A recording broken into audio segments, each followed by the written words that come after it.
Binagsak!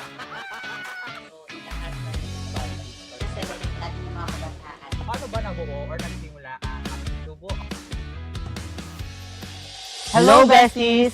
Welcome to our 11th episode of Agtutubo Youth Channel, our special episode, our Agtutubo 2025 recap. I'm your BFF Renard, And I am your BFF Rami. and we are here at San Vicente, Ilocos Sur. Ang Agtutubo Online Youth Channel ay isang online platform na kung saan may papakita o may papamalas ng mga kabataan ang kanilang galing, talento at talino. In here, we will feature young leaders with inspiring stories that will inspire us and touch us our hearts and lives. Dahil naniniwala kami ng kabataang Ilocano ay may kanya-kanyang talento, talino at husay at nararapat lang na maipakita hindi lamang sa ating probinsya, kundi sa buong mundo. BFF, alam mo ba, isinusulong ng Provincial Government of Ilocos Sur, headed by our number one bestie, BFF Governor Jeremiah Jerry Singson, and Vice Governor Ryan Singson, kasama ang Provincial Youth Development Office and PPSK Ilocos Sur, headed by our BFF Bukal Big Singson, na kung saan isinusulong ang karapatan ng mga kabataan sa pamamagitan ng paggawa ng plataforma na kung saan mapapaganda at may promote ang youth leadership through active participation and recognition of our young leaders. Isa ito sa napakadaming programa ng Provincial Government of Ilocos Sur na kung saan may papakita at may papamalas ng mga kabataan Ilocano ang galing at kanilang mga talento. Pwede nyo kayo mapanood sa aming iba't ibang social media platforms gaya ng aming Facebook page, through the Provincial Youth Development Office of Ilocos Sur, and of course sa aming YouTube channel and our podcast through Spotify. Nakakasama din natin sa episode natin ngayon si BFF Omar, our Provincial Youth Development Officer. So, simulan na natin! Hello, besties! Welcome to Agtutubo 2025 Recap. So, it's New Year, guys, 2026 na. So, kumusta ang naging takbo ng 2025 natin, Rami? So ako, mabuti naman siya. During New Year, we celebrated with our family. Ayan, naganda naman kami ng kahit konti para lang magsalo-salo sa bahay. Ma'am Omar. Ay, BFF Omar. Ayan, so 2025 for me, feeling ko sobrang blessed yung year na yun. In spite of the challenges, mga struggles, ganyan. But overall, isa siya sa pinaka-memorable na year ko. Kasi ang daming ganap.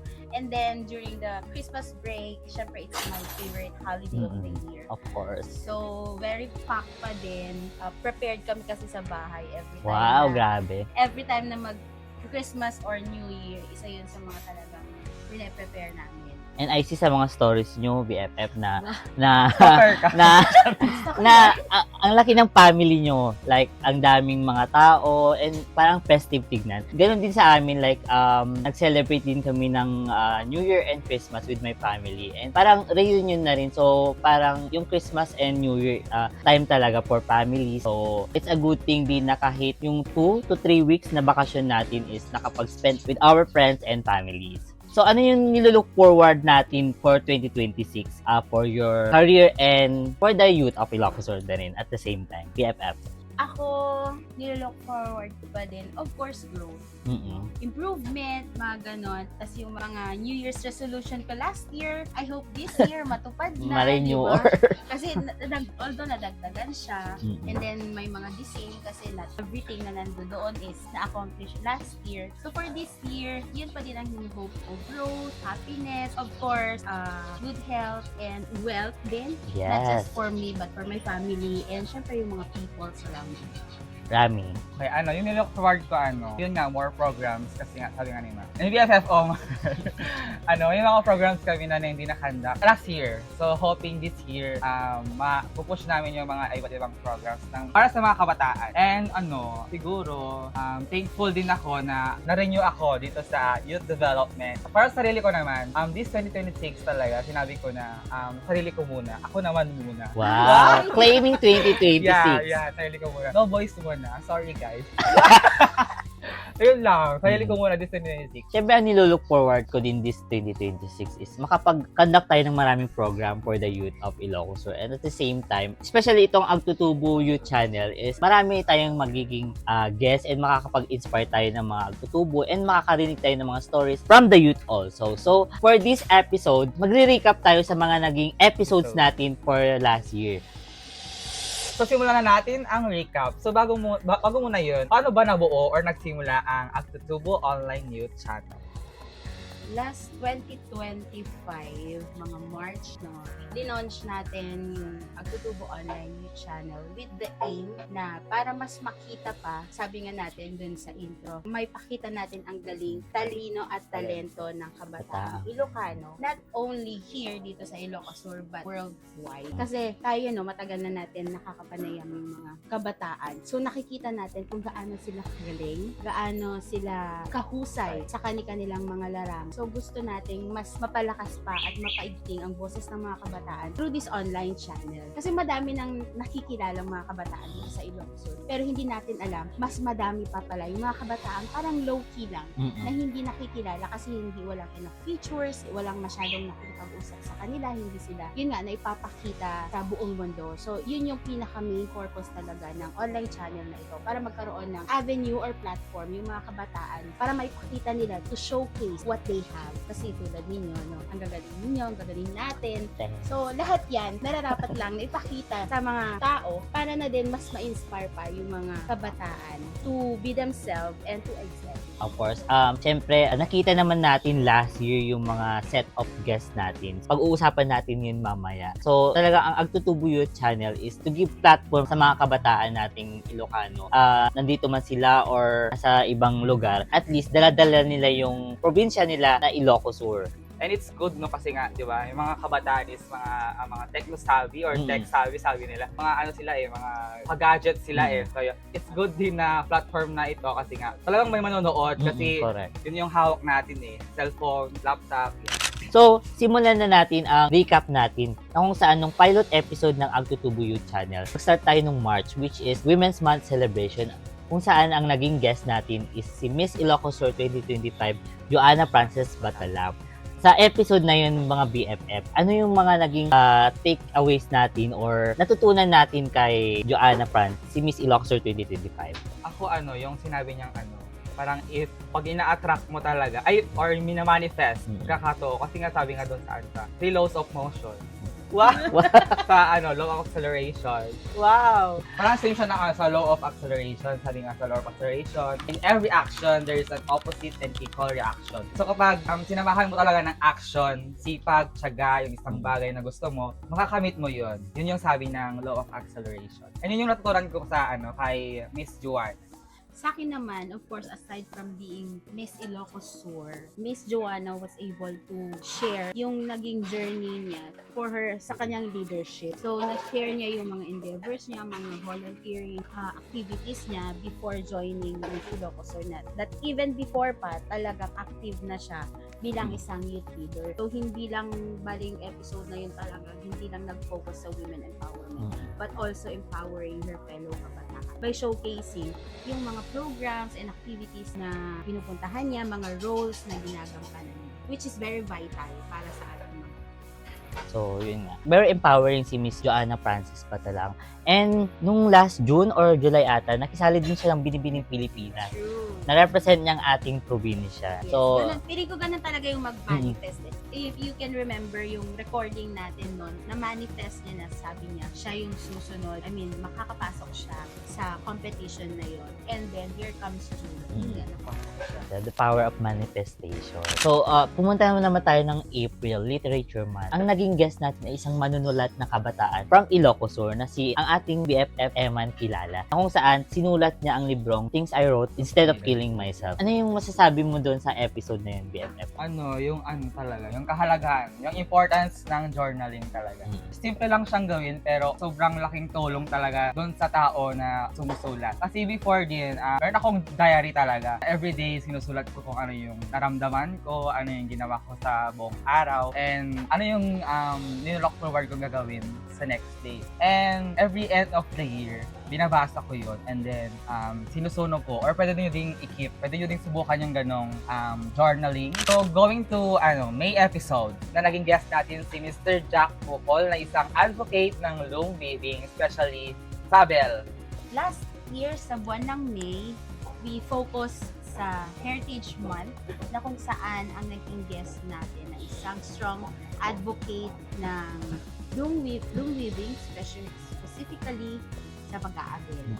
So, pumunta tayo sa Tagudin at ating nakausap si BFF Vince, na kung saan na ipahayag niya or na ikwento niya yung kanyang journey sa pag-loom weaving and paano ito nakakatulong sa culture natin bilang isang Ilocano, at kung gaano ka-importante na ipagpatuloy ng mga kabataan ang mga kultura natin dito sa Ilocos Sur. So, moving forward, pumunta naman tayo sa buwan ng Hunyo, na kung saan siya-celebrate natin ang Pride Month. So, BFF Wenard, ano naman ang masasabi natin sa episode natin ngayon? Siyempre, from our Pride Month episode, ang naging guest natin si BFF J. Roldan, na talaga namang napaka-empowering na tao, na kung saan isa rin siyang advocate ng HIV/AIDS, and siyempre isang president ng Maris Diet Incorporated, isang LGBTQ non-government organization sa Bigan City. Through his love or passion sa mga ginagawa niya, especially in uplifting the LGBTQ members, isa siya sa mga naparangalan na 10 outstanding youth leaders noong 2023 during Titong Singson Youth Leadership Awards. And isa sa mga naging or nakita nila during that time is yung pagpapatest ng mga iba't ibang kabataan na HIV testing, and yung pag-promote niya ng mga different programs or pag-create ng mga programs and projects sa mga LGBT na youth sa Bigan City. So, he hopes na sana mas marami pang programa or proyekto para sa mga kapatid natin na LGBTQ sa Bigan City. Moving forward, sa July episode natin, during Disaster Month, nakapanayam natin ang mga BFF natin, youth responders ng PDRRMC. So, sa episode naman doon, sa Resiliency Month, naibahagi din nila yung mga challenges and yung mga motivations nila sa pag-responde. And of course, nasabi din nila yung mga pinaka-memorable na experience nila during doon sa pag-responde. And may iba din na sinabi din na yung trabaho nila is hindi siya related doon sa course na ginuha nila. And yung may iba naman na related din. So, ayun nga. So, gusto kong sabihin doon na na experience talaga is just teacher. Tama. So, moving forward naman doon sa ating special episode, which is August. Kasi nga, August. Di ba? May accent.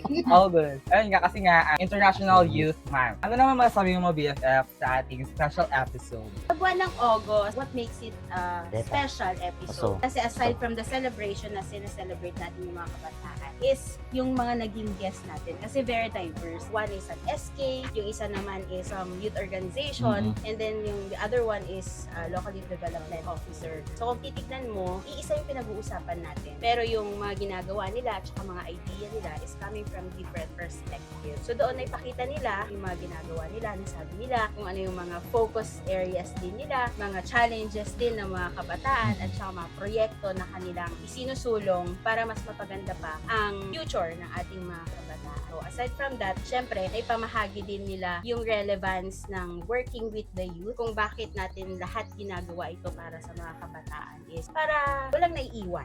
Kumbaga, lahat sama-sama na nag-accelerate. Hindi lang sila, pero yung mga fellow kabataan din nila. So it's a special episode kasi yung focus talaga is sa kung ano ang meron ang mga kabataan na kayang-kaya nilang mag-accelerate with the proper guidance and help from their mentors and right people, mas ma-achieve natin yung pinaka-goal natin for the youth of Ilocos. So, moving forward, sa buwan ng September, dyan naman ay napag-usapan natin ang tourism. Kasi sineselebrate natin ang tourism month. So, BFF Wenard. Alam naman natin na ang probinsya ng Ilocos Sur, ang daming ino-offer na tourist spot from Sinait to Tagudin to Cervantes. So, lahat ng municipalities or cities na dito sa ating province ay may mga pinagmamalaking tourist spot. So, nakapanayam natin ang mga BFF natin from Tourism Office na si BFF Liza and BFF Gerald, na kung saan isa sila sa mga tour guides dito sa Ilocos Sur na naggagabay sa ating mga turista upang pakilala sa mga turista yung mga iba't ibang pinagmamalaki natin. So bilang mga kabataan, importante na malaman natin yung mga histories, culture, and traditions na pinagmamalaki natin para sa next generation.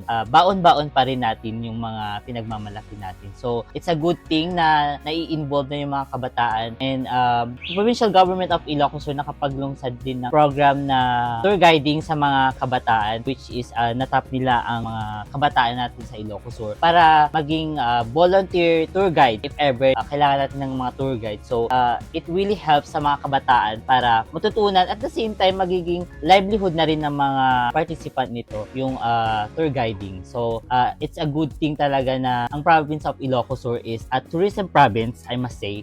Malaking factor yung involvement ng kabataan sa tourism ng ating province. So moving forward on our October episode, which is IP Month or Indigenous Peoples Month, kapanayam natin ang isa sa mga top 10 youth leaders in Ilocos Sur. Ano yun, BFF? So ayan. So sa October episode na naging guest natin si Edward Tudi Oliero na isang kabataang katutubo. Ipamahagi niya ang mga challenges ng isang katutubo. And as we all know din, no, na naibahagi niya yung mga kasuotan ng isang katutubo during this episode. And syempre, na-promote niya yung mga pinagmamalaki ng upland municipalities. Isa sila sa mga ambassadors ng katutubo kabataan sa ating probinsya. And take note, no, may festival ang ating mga uplands, which is Begnas di Ilocos. I think Begnas di Ilocos is parang Thanksgiving Day ng ating mga kapatid na IP dito sa ating probinsya. So, napakalaking selebrasyon ito. Napaka-importante para sa mga ating kapatid na IP dito sa ating probinsya. So, moving forward, no, sa ating November episode, naging guest natin si BFF Sofia Ato, isang swimmer athlete. So, ano yung masasabi mo doon sa ating episode, BFF? Sa ating November episode, we celebrated National Children's Month na kung saan ating guest ay isang young swimmer. And aside from our guest, ang ating mga naging host din sa buwan na yan is yung ating naging mga child representative, ang ating little governor at saka little vice governor na kung saan sila yung naging host. So with this episode, what makes it unique is that pinakita kasi ni Ate Pia or ni BFF Pia yung kanyang galing sa larangan ng sport. So aside from that, i-share din niya yung kanyang mga challenges na na-experience niya as she go on with that endeavor. And then, naipakita din niya kung gaano dapat ka-decidido or ka-dedicated ang isang tao kung meron pang gustong makamit. So it takes a lot of energy, effort, and discipline to become a successful athlete. So very proud tayo kay Ate Pia kasi she was able to represent our province in an international event. So moving forward, ayan. So last episode ng 2025 is noong December, and isa siyang special episode ulit. Di ba, Kuya Wen? Yes, BFF. Special siya kasi pumunta tayo sa Ilocos Sur Provincial Jail na kung saan nakausap natin isa sa mga jail guard na si BFF Elaika, na ibahagi niya yung experience niya as jail guard or yung connection niya sa mga PDLs natin or person deprived of liberty. During December kasi, International Human Rights Month siya. So, binibigyan natin ng importansya yung mga kapatid natin na PDL kasi habang nasa loob sila ng kulungan, ang Ilocos Sur Provincial Jail, hindi nila pinaparamdam na nasa kulungan sila. Rather, gumagawa sila ng iba't ibang programa na makakatulong sa mga PDL natin like livelihood, meron silang mga arts and craft na binebenta. So, it's a good thing din na yung episode natin yun, na-share niya yung mga experiences and yung mga pinagdadaanan ng ating mga PDL sa Ilocos Sur Provincial Jail. So, to wrap it up, our Agtutubo 2025 recap, yung set of guests natin and yung experience nila is very diverse and nakapag-inspire or share sila ng mga experiences nila sa mga kabataan and yung mga ano yung nagiging experience nila to help our youth also here in our province, BFF. Ayan nga, nung last year sa mga episodes natin, hindi lamang tayo natuto, pero we were able to meet new people, mga bagong BFFs natin, nakilala natin sila. Hindi lang tayo, pero sa lahat ng mga nakapanood ng ating mga episodes. So we are very thankful sa ating mga viewers. Yeah, thank you so much po. And thank you to Provincial Government of Ilocos for our BFF besties, Governor Jerry Singson and BFF Vice Governor Ryan Singson, and our favorite bestie, BFF SPM Vic Singson. So gawin na natin ang Katok Kabataan Talk. So, syempre, sa mga past episode na experience ng ating mga guests ang katok, tayo mismo ang makaka-experience nito. Pero with a twist, syempre lahat may twist. This time, magiging pop quiz siya or tagisan ng talino. Agtutubo Youth Channel Edition. Yes. So, imbes na kami or yung mga host ang magtatanong, kami ang tatanungin. Kami ang sasagot ng mga questions ng ating mga productions. Wow! Yeah. So, nag-prepare po ang ating mga kasama ng mga questions from the previous episodes last year. So, kumuha sila doon ng mga details. And then, yung mga tatanungin sa amin, make sure na nanood din kami. Charis. So, handa na ba kayo mga BFF? Yes! So, let's start. Simulan na natin. So, meron tayong bell dito. So, kamay sa baba. Tapos, pipindot kapag sasagot. For example, gano'n.